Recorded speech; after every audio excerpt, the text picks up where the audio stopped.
Une nuit enneigée à la veille de Noël. Dans un cimetière pratiquement abandonné, une femme déambule entre les tombes, perdant du sang par une large blessure. S'installant sur un banc face à la baie, elle ne s'attendait pas à avoir de la compagnie pour sa dernière nuit, et pourtant... Sur ce banc, il y a Jessie, une jeune femme en devenir qui cherche surtout à fuir un problème familial et à se réfugier dans son art en solitaire.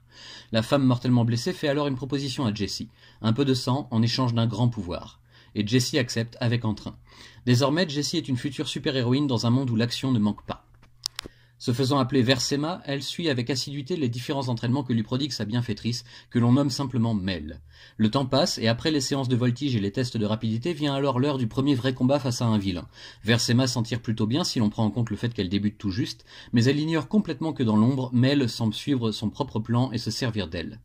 Quand, après une énième altercation, Jessie découvre le véritable tempérament de Mel, une certaine tension se noue entre les deux femmes. Mais il est trop tard pour faire machine arrière, n'est-ce pas?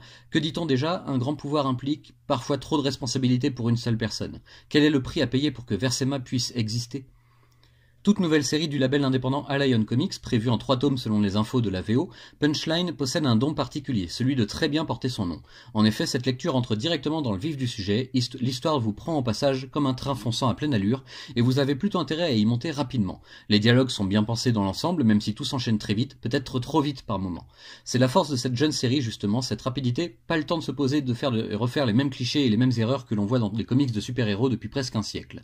Punchline entraîne le lecteur dans son univers à travers un niveau soutenu d'écriture et un dessin qui n'est pas en reste, servi par Bill Williams et Matthew Weldon, deux noms à retenir pour un avenir proche, je l'espère. Petite production d'un éditeur indépendant à la fois en VO et maintenant en VF, cette série de super-héros est fraîche, revigorante dirais-je, même s'il faut vraiment s'en tenir à ce qui nous est présenté et ne pas chercher à trop en savoir ou en deviner à l'avance. Tout sera dévoilé et exploité en temps voulu, je l'imagine, et le récit est déjà suffisamment rapide comme ça.